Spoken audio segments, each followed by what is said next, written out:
بسم اللہ الرحمن الرحیم۔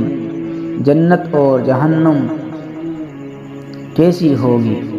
مرنے کے بعد دوسری زندگی جو ہمیشہ رہے گی، اس میں ہر انسان کی آخری منزل ہے، جو کہ جنت ہے یا پھر جہنم۔ لیکن آخر یہ جنت اور جہنم ہے کیا؟ کم و بیش تمام مسلمانوں کے ذہنوں میں اتنا تصور موجود ہے کہ اللہ تبارک و تعالی ایمان لانے والوں اور نیک عمل کرنے والوں کو آخرت میں انعام و اکرام سے نوازیں گے، جو کہ جنت کی صورت میں ہوں گے، جہاں وہ عیش و آرام کی زندگی بسر کریں گے، جبکہ ایمان نہ لانے والوں اور برے اعمال کرنے والوں کو آخرت میں اللہ تعالی مختلف قسم کے عذاب دیں گے، جو کہ دوزخ کی صورت میں ہوگا، جہاں وہ تکلیف دہ زندگی بسر کریں گے۔ جنت کسے کہتے ہیں؟ پہلے ہم اللہ کی رحمت یعنی جنت کے بارے میں قرآن و احادیث کی روشنی میں آپ کو چند تفصیلات بتاتے ہیں۔ جنت کی چوڑائی زمین اور آسمان کے برابر ہے۔ جنت کے پھل اور بہاریں دائمی ہوں گی۔ جنت میں بھوک اور پیاس نہیں ہوگی۔ اہل جنت سونے کے کنگن اور سبز ریشم کے لباس پہن کر تکیے دار مسندوں پر مزے کریں گے۔ اہل جنت عقل پر اثر انداز نہ ہونے والی سفید رنگ کی لذیذ شراب پئیں گے۔ اہل جنت کے لیے ہیرو اور موتیوں جیسی شرمیلی نگاہوں والی خوبصورت بیویاں ہوں گی، جنہیں اس سے پہلے کسی جن یا انسان نے چھوا تک نہیں ہوگا۔ اب چند احادیث بیان کریں گے۔ جنت میں بیماری، بڑھاپا اور موت نہیں ہوگی۔ اگر جنتی عورت اپنے کنگن سمیت دنیا میں جھانک لے تو سورج کی روشنی کو اس طرح ختم کر دے گا جس طرح سورج کی روشنی تاروں کو ختم کر دیتی ہے۔ اگر جنتی خاتون دنیا میں ایک دفعہ جھانک لے تو مشرق سے مغرب کے درمیان ہر چیز کو روشن کر دے اور ساری فضا کو خوشبو سے معطر کر دے۔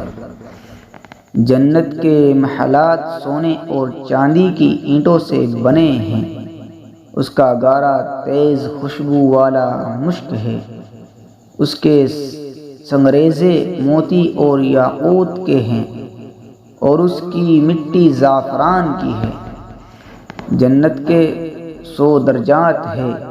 ہر درجے کے درمیان زمین و آسمان کے برابر فاصلہ ہے۔ جنت کے پھلوں کا ایک گوشہ زمین و آسمان کے ساری مخلوق کے کھانے سے بھی ختم نہیں ہوگا۔ جنت میں ایک درخت کا سایہ اس قدر طویل ہوگا کہ اس کے سائے میں ایک گھوڑا سوار 100 سال تک چلتا رہے تب بھی سایہ ختم نہیں ہوگا۔ جنت میں کمان برابر جگہ ساری دنیا اور دنیا بھر کی تمام نعمتوں سے زیادہ قیمتی ہے۔ حوض کوثر پر سونے اور چاندی کے پیالے ہوں گے، جن کی تعداد آسمان کے ستاروں کے برابر ہوگی۔ جہنم کسے کہتے ہیں؟ اللہ پاک کے غضب و جلال یعنی جہنم کے بارے میں کچھ آیات ملاحظہ فرمائیں۔ جہنمیوں کے لیے آگ کے لباس کاٹے جائیں گے۔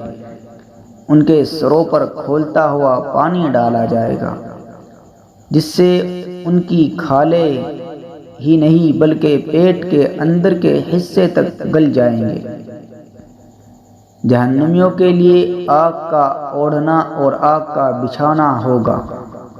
جہنمیوں کی گردنوں میں توق، ہاتھوں میں زنجیریں اور پاؤں میں بیڑیاں پہنا کر آگ میں گھسیٹا جائے گا۔ جہنمیوں کو جہنم میں آگ کے پہاڑ صعود پر چڑھا دیا جائے گا۔ جہنمیوں کو پینے کے لیے زخموں سے بہنے والے خون اور پیپ کا آمیزہ دیا جائے گا۔ غلیظ اور بدبودار کھولتا ہوا پانی دیا جائے گا جو منہ سے لگاتے ہی سارے چہرے کو بھون ڈالے گا۔ بدمزہ، بدبودار، کڑوا اور کانٹے دار درخت جہنمیوں کو کھانے کے لیے دیا جائے گا۔ جہنم میں جہنمیوں کو مارنے کے لیے لوہے کے گرز ہوں گے۔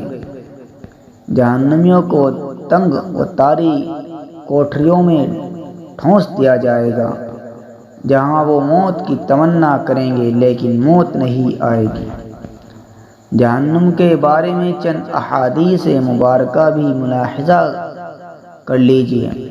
جہنم میں اونٹوں کے برابر سانپ ہوں گے جن کے ایک مرتبہ کاٹنے سے جہنمی لوگ 40 سال تک زہر کا اثر محسوس کرتا رہیں گے۔ وہ بچھو خچروں کے برابر ہوں گے جن کا ایک مرتبہ کاٹنے سے جہنمی 40 سال تک زہر محسوس کرتے رہیں گے۔ جہنمی کا ایک دانت احد پہاڑ کے برابر ہوگا۔ جہنم میں اس قدر آنسو بہائے گے کہ ان میں کشتیاں چلائی جا سکیں گی۔ جہنم میں کافر کے 2 کندھوں کا درمیانی فاصلہ تیز روز سوار کی 3 دن کے مسافت کے برابر ہوگا۔ جہنمی کی کھال کی موٹائی 42 ہاتھ تقریباً 63 فٹ ہوگی۔ جہنم کو قیامت کے روز کھینچ کر آنے کے لیے 4 ارب 90 کروڑ فرشتے مقرر کیے جائیں گے۔ جہنم کی گہرائی اس قدر ہے کہ اس کے تہ میں گرنے والا شخص مسلسل 70 برس تک گرتا چلا جائے گا۔ جنت اور جہنم کے بارے میں قرآن اور حدیث کے حوالے سے یہ ایک مختصر سا تعارف ہے جو میں نے پیش کیا ہے۔ اللہ تعالی ہم سب کو بارگاہ رحمت میں جگہ دے اور دوزخ کے عذاب سے پناہ دے۔ آمین یا رب العالمین۔